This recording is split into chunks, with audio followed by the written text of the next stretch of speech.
Well, it's been pretty much exactly 1 year since I bought this car, brand new, and it has a bit over 25,000 miles on it. So I figured I'd make a yearly review or update on how my ownership experience is going. But in any case, this is a 2023 Model 3 rear-wheel drive, which is the base model in the base color, black interior with the base wheels, even aero wheels.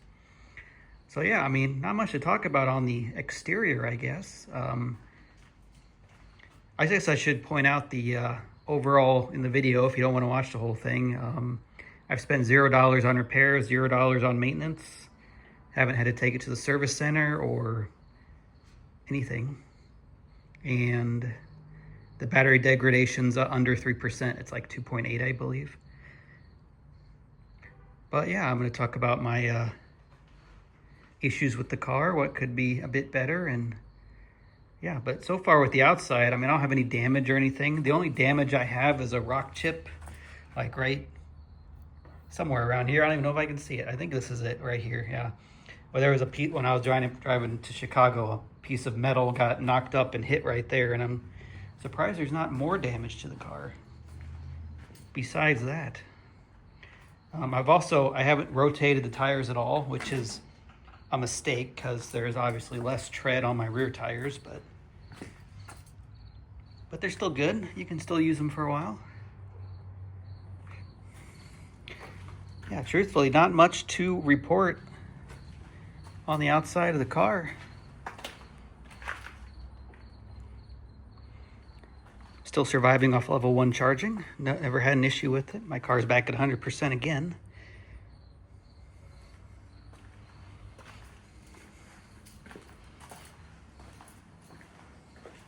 But yeah, that is the tour of the outside of the vehicle. It just looks like as it did coming from the factory, besides being dirtier.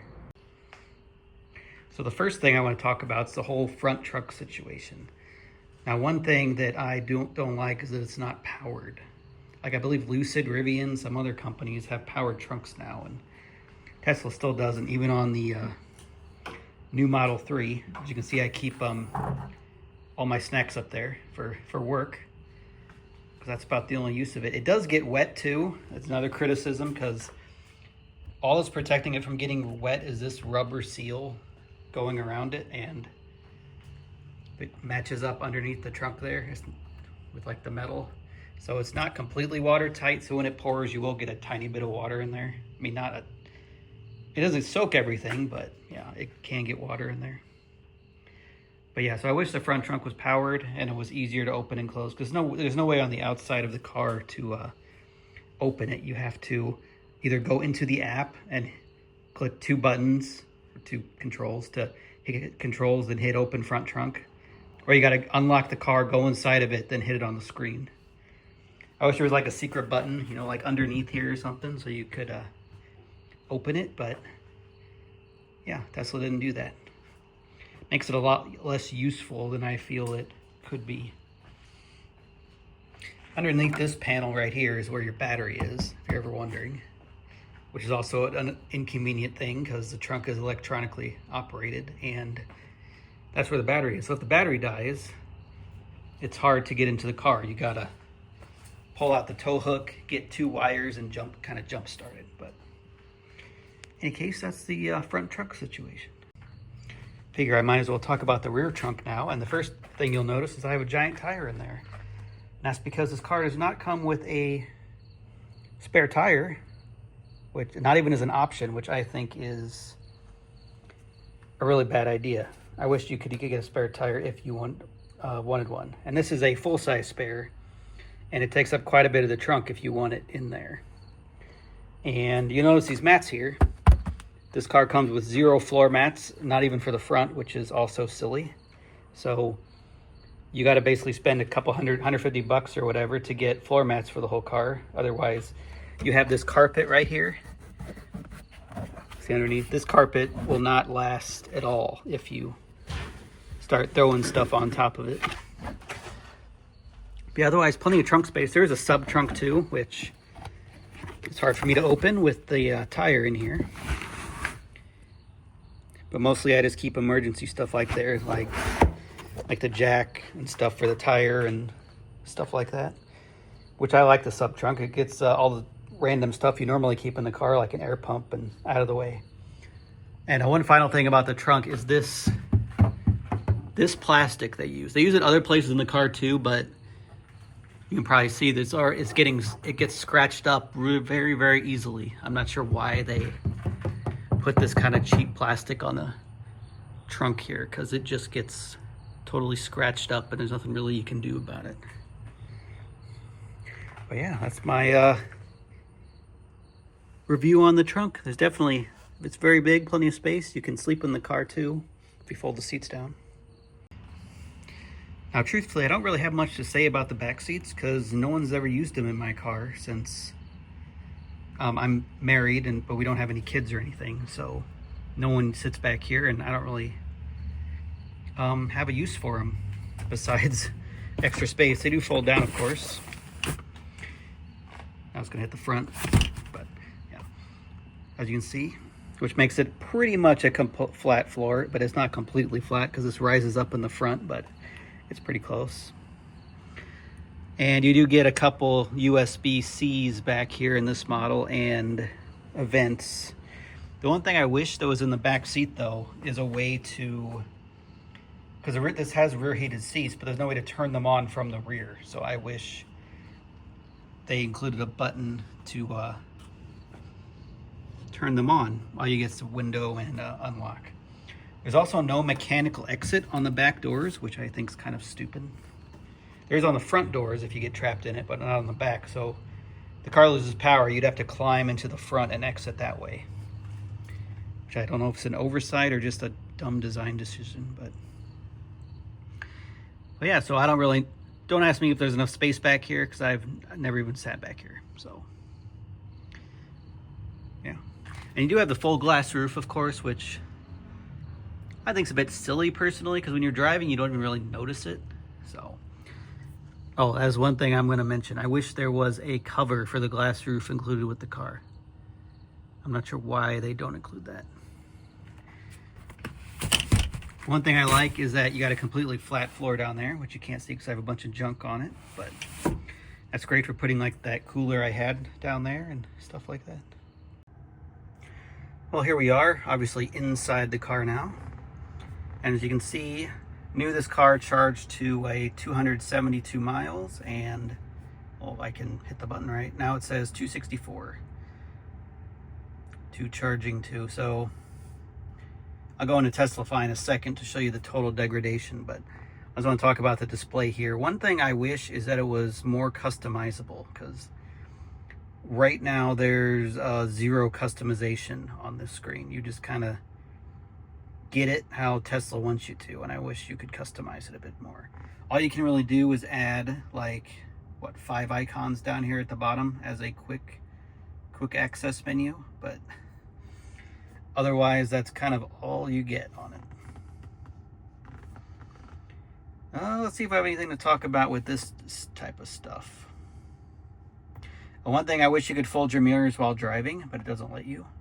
Not sure why, but it doesn't let you anymore. I think it used to.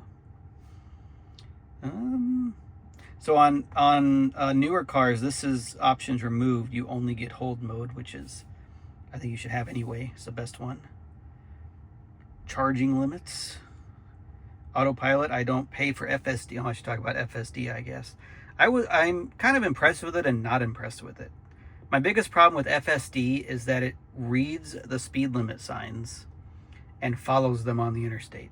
Because in Illinois, we have separate speed limits for trucks and cars in a lot of areas, especially near Chicago, where cars can go like 70 and trucks can only go 60. So FSD will constantly read the 60 mile per hour truck speed limit signs and slow the car down automatically to that speed limit. But with normal autopilot, it'll let you go whatever. You can set it to 75 and it doesn't care if the speed limit's 55 or 45, it'll keep going 75. So autopilot's honestly better than FSD for interstates, which is a lot of the driving I do. So yeah, FSD to me is not worth $100. I'd only pay for it if you had like a commute in the city where it would be worth it. And well, there is one benefit. If you're on 2-lane roads, like, well, not 2-lane, one lane in each direction, like a normal highway, single lane highway, autopilot will only go 5 over the speed limit. So if the speed limit is 55, you can only go 60. Now with FSD, you can go as fast as you want. So it's kind of the opposite until it, sees a speed limit sign. Then it'll automatically slow down again, which is annoying. But I wish there was an option in FSD to ignore speed limit signs, and then I might pay for it. But right now it's just easier to just use normal autopilot, truthfully. Nothing else in there. Locks. The lights. You have to have, one thing that's annoying is you have to have auto high beams on if you are in autopilot or FSD, which auto high beams, sometimes they don't work very well. Like in fog, it'll not detect cars in front of you, and it'll turn on the high beams all the time, which is very annoying because you're kind of like blinding people, and you don't want your high beams on in fog anyway, but it'll still do it. So stuff like that, I wish you could disable auto high beams with autopilot on. Display, all this type of stuff. Trips, navigation.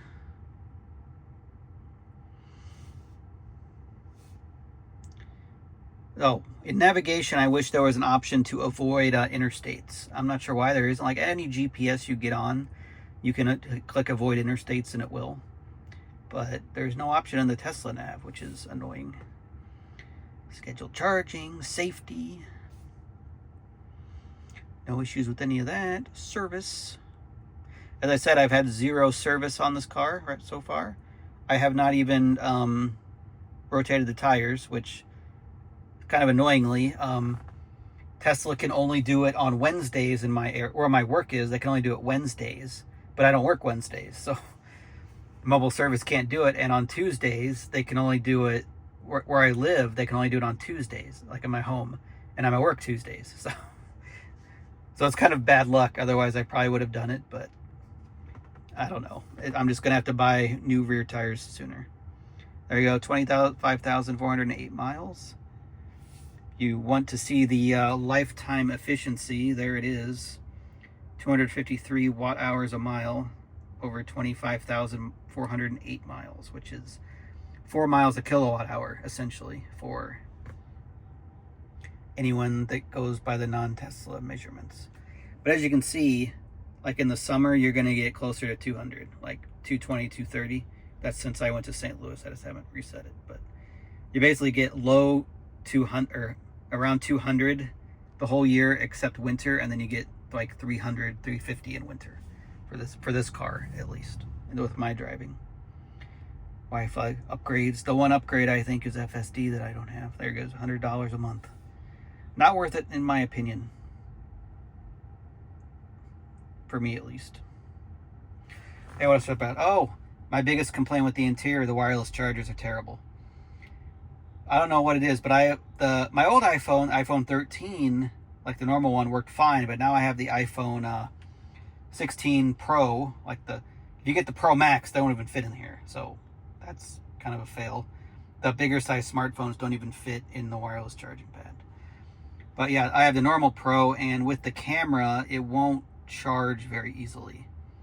You got to set it in there exactly right, but even if you can get it in there, it's kind of horrible because this charging pad basically just heats the phone up and it doesn't charge it very well. Like, I've never been able to charge it past 80% on it because the phone overheats. So essentially I have to plug my phone in every time if I want it to charge, but then it works fine. So yeah, there's plenty of space up here. I use the front one to store my, you can't see in there. There's a light in there, I think. I can store my CCS adapter and J1772 adapter in there.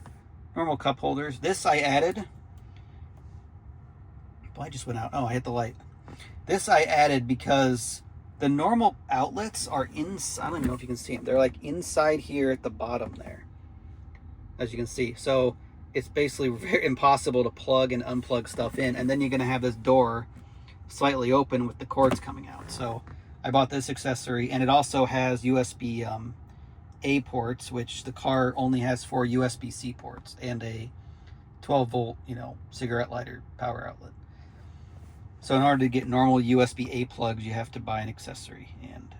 And now I can just plug stuff in here. I don't have to, reach inside and plug stuff in, inside there. Plenty of space in here. I just keep a window breaker in there. Not much.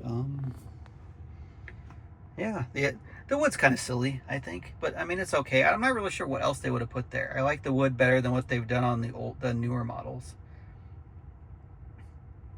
There's no ambient lighting in this since it's a 2023, which is fine with me because ambient lighting is kind of silly. You can't really see it because I'm in my garage. Well, you kind of see it, but this material on the glove box scratches very easily. It's like the same as they use in the trunk. And another one is on the back of the seats. They have the same plastic, so it also scratches very easily. So if you have backseat passengers, that's going to scratch up. Figure I'd pull up TeslaFi, which is a service that tracks your car. There's other ones that do it, like there's apps and stuff, but TeslaFi is what I use. Pretty cool. You can see here's my battery degradation. Starting range 272 miles. Current range is 264.16. These are rated miles. So I've lost 8 miles in a year, which is 2.88% degradation. So that is pretty good for 1 year. And you can see here's the and this is me compared to other cars. Green is the average from the fleet. Blue is my car. So, but there's not really that many rear-wheel drives on here. Like there's no data for any car within 1,000 miles of mine right now. So, but until this line, there was data from at least the other cars. So I'm not sure what I've done to be ahead. All I do is charge to 100%. It doesn't always get there because I'm on level 1. But as you can see, these are like the reported battery range, because like on the dates, if you're interested, every time I go to 100%, it so I've been at 264.16 since for about a month and a half, or a little over a month, and it falls a little bit, as you can see as the dates go back, but that's pretty normal. That generally in the first year you lose the most amount of range, and then it slows down. But I'm pretty happy with only 2.8% in a year. That's pretty good. But in real life, I haven't really noticed a difference. Like when I drive to work, I get there at like 91%. When it was new, I still get there at 91, 90% when over a year later. So like I drive to work and back, get back at like, 78%, 79% when it was new, and still do today. So yeah, so I don't really notice a big difference. Look, you can see my lifetime map of everywhere I've driven with this car. So as you can see, I've been it hasn't recorded all the miles. As you can see, there's a gap here. My car is at 25,408. It's recorded 24,9. So sometimes there's like a glitch and it doesn't have cell coverage and it just doesn't record it. If you're curious, there's my lifetime efficiency, 82% of the car's rated range I've gotten. Spent 20 days driving. But yeah, this is everywhere I've been, as you can see, all the way out to the West Coast and to like Kansas City, Chicago, St. Louis a bunch. But yeah, 0 issues. I think I drove it down to 2% one time, but otherwise that was about it. Let's see what else we got on here. Ooh, drive summary. Okay, so here's my top longest drives with this car. 195 miles is the farthest I've driven. Truthfully, I don't really see a need to go farther than that. I mean, and you can drive this car. You can drive this car 250 miles on a charge if you wanted. The lowest range I got done at 2%. It's the lowest I've ever been down to. Most batteries I've ever used in a drive is 70. See right there, 78% is the most I've ever used. The longest time driving right there, 3 hours 10 minutes. Oh, that's my longest drive right there. So even that, I went from 92 to 18. So there was still, 26% of the battery I didn't even use, and that was over 3 hours of driving. I mean, so to use the whole battery, I'm going to be driving 4 hours. I mean, yeah, who drives that long? Highest recorded speed, 90 miles an hour. That was in a 80 mile per hour zone, by the way, the tollway in Oklahoma. -6, lowest recorded temperature. 104 the highest. Highest elevation I've been to, 7,446 feet. And this seems to be broken because I don't know why a bridge is negative 62 feet underwater in San Francisco, but that's where it says it was.